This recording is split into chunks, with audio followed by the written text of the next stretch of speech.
जय भीम साथियों। यह कहानी एक लड़की की है जिसने बाबा साहब के बारे में लिखा और कहा है, जितने लोगों को जय भीम बोलने में शर्म आती है ना, तो वह इस वीडियो को जरूर देखे। और मेरा मानना है कि यदि आप इस वीडियो को पूरा देख लेते हैं तो आप भी जय भीम बोलने से कभी नहीं कतराओगे।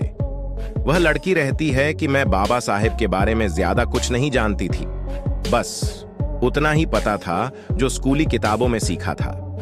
पहले तो मैं जय भीम कहने में भी शर्म महसूस करती थी।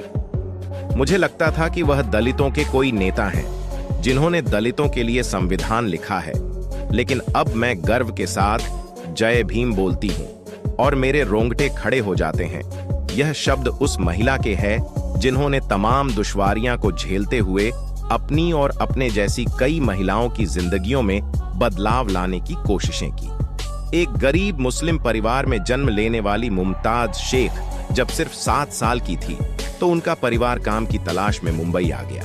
इसके बाद 9वीं कक्षा तक पढ़ाई के बाद बस 15 साल की उम्र में मुमताज शेख की शादी कर दी गई। तो मुमताज शेख बताती है कि मैं 9वीं कक्षा में फेल हो गई।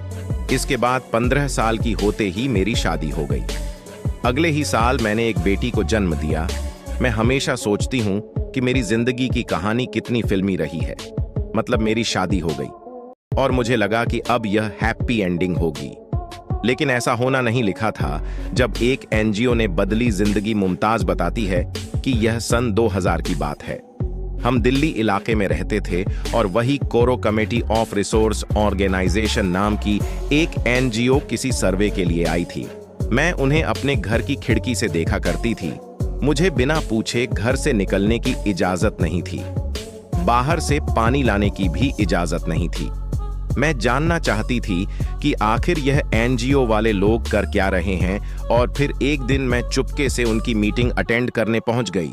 जब मुमताज इस मीटिंग में पहुंची तो उन्होंने एक समाज सेवी को यह कहते सुना कि वह मुमताज की बस्ती में पानी और बिजली की समस्या का समाधान करने जा रहे हैं, और उस व्यक्ति ने डॉक्टर अंबेडकर का नाम लिया। यह कहते सुना तो मुमताज शेख अचरज में पड़ गई कि यह हमारी बस्ती है तो ये क्यों काम कर रहे हैं, और मैंने यह सवाल पूछ भी लिया। इसके जवाब में उन्होंने कहा कि आप भी काम कर सकती हैं। मुमताज कहती है कि यह लगता है कि यह कल की बात हो, और इससे उनके जीवन को एक चुनौती मिली। इसके बाद उन्होंने परिवार की ओर से सामने आने वाली तमाम परेशानियों से जूझते हुए 9वीं कक्षा से आगे की पढ़ाई करना शुरू किया। जब पता चला कि संविधान क्या होता है, इस संस्था के साथ काम करते हुए मुमताज को भारतीय संविधान और उसमें महिलाओं को मिले अधिकारों के बारे में पता चला। वह बताती है, संविधान में जो लिखा है कि सभी महिला पुरुष एक समान हैं, और इस बात ने उन्हें अपनी जिंदगी को देखने का एक नया नजरिया दिया। डॉक्टर अंबेडकर, मेरी संस्था ने मुझे शिकायतों को सुलझाने की जिम्मेदारी दी थी। वहां पर एक परिवार आया जिनमें पति पत्नी के बीच तनाव चल रहा था। मैंने उनसे कहा कि आपको एक दूसरे का सम्मान करना चाहिए, किसी तरह की हिंसा नहीं होनी चाहिए, हम सब एक बराबर हैं। इतने में पति बोल उठा कि तुम हमें क्या समझा रहे हो, अपने घर में देखो क्या हो रहा है। इस कमेंट ने मेरे तन बदन में आग लगा दी।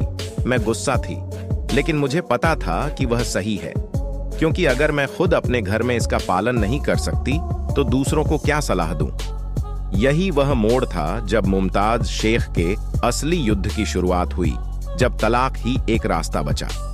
उन्होंने अपने परिवार को समझाने की कोशिश की, लेकिन कोई कुछ न माना। उनके ससुराल वाले यह समझ नहीं पा रहे थे कि जिस लड़की ने बचपन से घरेलू हिंसा पर कुछ नहीं कहा, वह अब क्यों अपनी आवाज उठा रही है। इस बीच उन्होंने खुला जैसी परंपरा के रास्ते तलाक लेने के बारे में विचार किया। इसके 1 साल बाद उन्होंने अपने पति से तलाक ले लिया। इसके बाद कुछ समय बाद उन्होंने अपने साथ काम करने वाले एक साथी कर्मचारी से शादी कर ली। अंबेडकर बने प्रेरणा स्रोत। मुमताज शेख ने इस संस्था में काम करते हुए कई परियोजनाओं में काम किया, लेकिन जिस काम से उन्हें प्रसिद्धि मिली वह राइट टू बी प्रोजेक्ट था। इस काम के तहत उन्होंने महाराष्ट्र में महिलाओं के लिए सामुदायिक शौचालय बनवाने के लिए संघर्ष किया। मुमताज मानती है कि उनके अब तक सफर की प्रेरणा बाबा साहेब आंबेडकर रहे हैं। वह कहती हैं, मैंने उनकी कई तस्वीरें देखी हैं, लेकिन मेरे पास एक तस्वीर है जो आपको उनकी शख्सियत से इश्क करने पर मजबूर कर देती है। इस तस्वीर में उनकी बोलती हुई आंखें हैं। वह सब कुछ देखती है और मुझे संघर्ष करने की शक्ति देती है। मेरे पास बोलने की जो भी शक्ति है वह अंबेडकर की वजह से है। अब जानिए डॉक्टर अंबेडकर ने महिलाओं के लिए क्या क्या काम किए हैं। डॉक्टर अंबेडकर ने महिलाओं के हक की लड़ाई के लिए कानूनी मंत्री के पद से इस्तीफा दे दिया था। बाबा साहेब कहते थे कि मैं समाज की प्रगति को महिलाओं की प्रगति से आंकता हूं। सन 1955 से 56 में डॉक्टर भीमराव आंबेडकर द्वारा हदू विवाह अधिनियम, हदू उत्तराधिकार अधिनियम कुछ हद तक पारित हुआ। बराला ने कहा कि वर्षों पूर्व मुगलों व अंग्रेजों ने हदू समाज को तोड़ने व उनमें घृणा पैदा करने के कार्य किए हैं, जिसमें वो काफी हद तक सफल भी रहे, जो हमारे समाज को बुराइयों की ओर ले गया। डॉक्टर भीमराव अंबेडकर ने समाज में फैली कुरीतियां जैसे जात पात में भेदभाव मिटाने, महिलाओं के अधिकार, शिक्षा का अधिकार, रोजगार का अधिकार दिलाने के लिए सामाजिक कार्यों की ओर कदम बढ़ाया। भाजपा अनुशासन समिति के राष्ट्रीय अध्यक्ष प्रोफेसर गणेशी लाल ने कहा कि डॉक्टर आंबेडकर ने 1949 में संविधान सभा में सामाजिक जनतंत्र के अधिकार के लिए संविधान बनाया। उनका कानून मंत्री बनने का उद्देश्य समाज के लोगों को उनके अधिकार के बारे में जागरूक करना तथा जात पात को खत्म करना था। हरियाणा पर्यटन निगम के चेयरमैन जगदीश चोपड़ा ने कहा कि डॉक्टर भीमराव आंबेडकर ने भारत में संविधान पारित कर हिंदुस्तान को सबसे बड़ा लोकतंत्र बनाया है। उन्होंने कहा कि उस समय दलित वर्गों को अन्य वर्गों की तरह मानव नहीं समझा जाता था तथा उन्हें हर क्षेत्र में यातनाएं सहनी पड़ती थीं। डॉक्टर भीमराव अंबेडकर ने दलित वर्ग के समाज को समानता का दर्जा देने के लिए संविधान पारित किया। डॉक्टर अंबेडकर ने महिलाओं के लिए शिक्षा का अधिकार सुनिश्चित करने के लिए काम किया। उनका मानना था कि शिक्षा से महिलाएं आत्मनिर्भर और स्वतंत्र बन सकती हैं। डॉक्टर अंबेडकर ने महिलाओं के लिए समानता के अधिकार की लड़ाई लड़ी। उनका मानना था कि महिलाओं को पुरुषों के बराबर अधिकार मिलने चाहिए। डॉक्टर अंबेडकर ने महिलाओं के लिए स्वतंत्रता के अधिकार की लड़ाई लड़ी। अपने स्टेटस पे का मानना था कि महिलाओं को अपने जीवन के फैसले लेने का अधिकार होना चाहिए। डॉक्टर अंबेडकर ने महिलाओं के स्वास्थ्य और प्रजनन अधिकारों पर जोर दिया। वे परिवार नियोजन, बाल विवाह और महिलाओं की आर्थिक आजादी के समर्थन में थे।